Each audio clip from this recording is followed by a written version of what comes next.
Hello and welcome to my presentation on the Nut Island Effect Revisited, an application of social distance factors to distant team behaviors. In this presentation, I'm going to talk about the Nut Island Effect. I'm going to define what it is, the key characteristics of the Nut Island Effect, the different stages that a team goes through when it exhibits this effect, and recommendations for reducing the impact of this Nut Island Effect on the team. The Nut Island Effect is defined basically as a condition in which distant team behavior becomes destructive due to a deteriorated relationship between the management and the team. In this case, I'm talking about distant teams such that they're teams in which face-to-face interperson communication is not possible. Once upon a time, physical distance was deemed to be a factor, but actually it is not. You can have people, I've personally seen individuals within 30 feet of each other. They worked in a cubicle and never saw each other, and they even suffered some of these effects over time. So this deterioration becomes amplified as a social distance, which basically is a perceived psychological distance between two entities. The social distance between the team and management increases over time. This increased social distance begins to cause long-term damage to a relationship between the distant team and management. And the two factors that are involved in this are communication quality and time. Communication quality provides important social and context cues in which a person uses to understand the context of where they're at and their social position within a larger team. We usually discuss this as socialization cues. These are very important in team building and in maintaining long-term relationships within a team. And time influences relationship by deteriorating the effects of communication. The longer the communication, the span between communication occurs, the effectiveness of that communication will slowly decrease. And in some cases, if it goes to a point of no return, the social cues and the messages can actually be viewed negatively. We call this in-group versus out-group biases, in which if this is not taken care of, a seemingly positive message or positive context by a manager will actually be viewed negatively by the team. So the key characteristics of the Nut Island Effect. First, you have a dedicated and cohesive team. In my experience, you may bring people from many different locations together in a different location, and they may have the same background. The same background forms a sort of a shared identity, which is very important in team behavior because the shared identity helps everyone within the team understand each other. The shared identity is used for communication to help define certain cues that would not otherwise be understood. But because there is a shared identity, this helps with communication and creating the social bonds. This also discourages non-aligned behaviors. People who are outsiders to a team will quickly realize that they are outsiders because these strong socialization cues basically tell the entire team what is expected of people to be within the team. So you may have sub-teams within a larger team of people that have shared identity and also shared goal identity. In many cases, the shared identity and the shared goal identity are very similar. So you have to be very careful, or they can also be very different also. What happens over time is the team becomes homogeneous. And what I mean is the team becomes a single entity that has this single shared identity and shared vision. And because the manager neglects the relationship with the team, they develop a high level of autonomy. And the manager actually, in many cases, likes this because if they have a high level of autonomy, then they don't have to get involved. The team takes care of things themselves, so the manager can chase off high priority problems, which, as you're going to see later in this presentation, causes more problems than it solves. So these factors increase in-group versus out-group biases. And what happens is what in-group and out-group biases are. In-group biases is basically anything that occurs within a team in which shares the same goals and the same vision are viewed positively, and anything that occurs outside this group is viewed negatively. So in many cases, a manager who, if they become part of the out group, now this is psychological. This is very important to understand this. If the team views the manager psychologically as an out group person, those communications from the manager, no matter how well-meaning the manager may think he is communicating, will be viewed negatively. I've seen managers go to sites and have a happy face, and the team is basically just doing whatever they can to get this manager away because he's an out-group person. So everything that he said is actually viewed negatively, even though the manager means well, which is not fair to the manager, but this is a psychological side effect. This is just the way humans are wired. This autonomy is usually caused by manager distraction rather than the team capability. The team can be mediocre in performance, but because there's no signals coming back to the manager's like, well, the team has it. I'm just going to get in the way if I do anything. So the manager decides to just keep distant and view and work on other high priorities. As you're going to see, this is very dangerous to a team's performance and to the team's relationship to the manager. So as I said, you also have distracted management. The management slowly begins to address priorities that are other than the team because the team is autonomous. We leave the team alone because they're getting things done. Unfortunately, the manager also decides not to maintain relationships with the team as well, which causes other problems because if the manager does not maintain the relationship, then these in-group versus out-group biases and the autonomy of the team becomes stronger and stronger. Now, as you're going to see in the model, it's going to amplify these effects. And the management distraction is amplified with additional management layers. The further up the management tree the manager is, the harder it is for the manager to reinforce social and psychological cues with the distant team. And that's because everyone's got different priorities. It's hard for a manager that's 3 levels up who may have 100 different teams to focus on each team. That's why it's important for the team manager to maintain a relationship, so it's easier for the larger management group to also have a relationship with the team. And as you're going to see, it's going to affect what we call organizational citizenship behaviors. It's basically how the team views the organization and how the team behaves on the organization's behalf. These in-group and out-group biases become divergent, the organizational citizenship behaviors are going to be divergent as well. They begin to do things without considering the company. And as a result, and I've seen this 100 times at least, the employees begin to view the company as just someone that signs a paycheck. So they do just enough to not get fired and just enough to keep the manager away from there. You're going to see this later on in this paper. The first stage in the Nut Island effect is neglect. I briefly talked about this a minute ago, but basically in this first stage, the distant team slowly begins to receive decreased quality communication over time. As a result, the reinforced social cues and the reinforced social identity and everything else becomes minimized between the manager and the distant team. And the distant team, in reaction, begins to develop their own shared identity and shared goals, which in many cases can be different than what the manager has. Don't forget, the manager is off taking care of fires, miles away.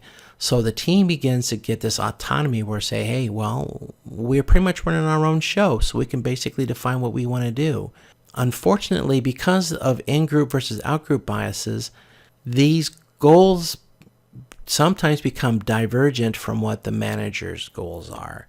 And they begin to take on more of the local team goals, like the local customer goals, which in my experience can be very different than the company goals. In this case, the team will focus on the local goals and do just enough of the manager goals to keep the manager from getting involved without raising the red flag. So as a result of this, the team goals become more entrenched as the communication between the team and the manager decreases. And this is important because, once again, we don't have this constant reinforcement. So you don't have this signal of what the goals should be, but you also don't have the signal of, hey, these are important goals, I need you to do these. In this stage, resentment, the team has become distant from the manager because the manager is basically beginning to ignore the team because he's got more high priority problems to take care of. And he basically views the team as a self-sufficient team that takes care of things. And I've heard it from many managers who mean well. I'm not going to get involved unless I have to. They know the customer better than I do. Unfortunately, what that says is, hey, the team can do whatever they want as long as they don't cause any trouble. Well, the team will begin to start hiding trouble, unfortunately. Unfortunately, what also occurs is the team begins to have these low priority issues that, well, they're high priority issues to the team, but they're low priority to the manager. So the manager either satisfies it by basically doing something really quick to take care of the issue, but really doesn't take care of the issue, or they just ignore it altogether. Because once again, the manager's off taking care of high priority stuff. He's very tasked. In many cases, these managers are overtasked. They don't have the time to know their teams very well. So as a result, these managers basically put out fires. And it's a small fire, I'll put a small bucket of water on it. Well, the team is like, well, this is a big fire for us. But when these things happen a lot, the team begins to realize that the manager can't be trusted, or that the manager is not there for them. So as a result of this absolution strategy, basically don't get involved unless I have to, the team begins to take care of the problems themselves. And at the same time, when they take care of these problems, they hide the problems from the manager. In some cases, it can be harmless, but in extreme cases, these problems can cause more problems. I've seen instances where these patches to these problems by a local team actually causes more damage to equipment and personnel later down the line until eventually it can't be hidden anymore, in which case it's too late. This is similar to what the Night Island Effects is about. The team members slowly begin to resent the manager lack of engagement in team problems, which increases the in-group biases that we mentioned earlier, which reinforces perceived isolation from management. And once again, the organizational citizenship behaviors begin to become negative as well because, as I always tell people, employees see the company through the manager's actions. If they have a poor manager, a perceived poor manager, they will view the company negatively. If they have a perceived strong manager, they'll view the company highly. As a result, OCB, organizational citizenship behaviors, begin to suffer as well. And the team members begin to develop a heightened sense of self-importance where I'm the only one that understands a customer. I'm the only one that can deal with this. So I become unexpendable. I become where I can't be replaced. In the third stage, we get this underdog mentality where the team develops this us against the world mentality. They feel that no one's on their side, so they have to bunker down and take care of problems themselves, this mentality is used to justify actions that normally would not be justifiable because, hey, we got to take care of these problems and no one's on our side, so hey, I'm going to take care of the problems. And the manager feeds this because I don't want to get involved unless I have to. And if the manager does not hear anything, hey, okay, fine. I will continue to do what I want and as long as I can hide it from the manager. And the team members begin covert actions to keep management from seeing how it operates. This is important. I've seen this, once again, I've seen this dozens of times, where the team begins to operate completely different than what they communicate to the manager. They give the manager just enough information for them to feel comfortable that they don't have to get involved. That's not a priority. So the manager goes off and does something else. And the team actually denies or minimizes problems to avoid management intervention. What's going to happen later on is the manager begins to have this bias of the team as this really effective team that takes care of things. So when something happens, they'll say, hey, team, what's up with this? And the team gives them an excuse. The manager is going to view that positively because of his bias of the team as a very effective team, even though the team may be very negative, very ineffective, or could be very damaging. So this is very important when you see managers do this. Managers can be very biased towards these teams. Now, the fourth stage is rulemaking. Eventually, in the later stages, the team begins to create internal rules for socialization within the team on how we take care of problems. This is how we take care of things at our location. And we don't want to get the manager involved because we have this. The manager hasn't gotten involved before, and we don't need the manager, so this is how we're going to take care of things. And they justify this by saying that this is a unique environment that requires these rules for us to be successful. And they use it to justify their performance. And when you have deteriorating performance, they say, well, it would be much worse if we didn't do this. This deteriorating performance is due to something that's outside of what we're doing, or outside of what we have to do. And as a result, when this deteriorating performance gets back to the manager will actually ignore these warning cues out of a desire to view the team as very effective, and also because he's chasing high priority problems. He doesn't want to deal with these problems. So this is important to understand, that teams will create rules and ways of communicating that will mask poor performance of a team. The last stage is homeostasis. And this basically, homeostasis is where a harmony occurs, which is a long-term behavior in which the manager views the team as this high-performing team that's really good and effective, and the team views the manager as someone that they can't trust and is part of the out group. So they do whatever they can to keep the manager from getting involved. And the manager says, well, no news is good news, so I don't need to get involved. I got other things to take care of. So all of a sudden, this also creates a superstar persona in which team members begin to feel that, hey, we're the only ones that understand the customer. We're the only ones that understand this particular context.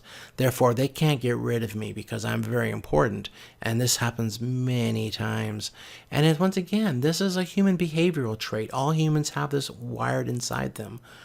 And this perception reinforces and condones future bad performance as well. So when they begin to go off the tracks, they justify it on, hey, this is what I have to do to take care of the customer. And outsider warnings that eventually get back to the manager are filtered out because the manager says, well, you may think that, but that team's been there for a long time. They've been very effective. You obviously don't understand what they're doing. So the outsider who may blow the whistle will be ignored. And this happens in many cases where you have whistleblowers blow the whistle, but managers don't want to do anything because they have a perception that the team is effective. And these mental models continue until an external event forces a dissonance on both parties. That basically which basically results in people getting fired, things getting broken or damaged. It's not very pretty. So recommendations for avoiding this, or at least minimizing this: develop a relationship with the team early. If you are a manager, spend some time before they go to this foreign location or this distant location and develop this shared identity, because that shared identity is going to help you communicate social cues and shared communication with this team. It'll help reduce the in-group versus out-group biases that you'll see. It also improves communication. Communicate frequently at both the team and the individual level. Make sure that you talk using two-way communication as well, because one-way communication can be very damaging to a relationship. I've seen many cases where managers are told, hey, you need to communicate more to a team, so it's all one way. This actually amplifies the nut island effect by basically the team saying, okay, the manager is only going to call us when he wants something. So they begin to tune him out even more. So this is very dangerous. Make sure that you have two-way communication that has the right level and is also the frequency so that you can maintain that shared identity and the shared goals, and also make sure that you share timely communication about the larger team and larger organizational goals and identity so that the organization's citizenship behaviors are more positive than they should be. Once again, employees see the company through the manager's behavior. If the manager is engaged and effective and takes care of the team and communicates the company's willingness to help the employee, the team will feel that the company is on their side. Vice versa. Bad managers, perceived bad managers, result in employees viewing the company bad, and they begin to view the company as just someone that signs a paycheck.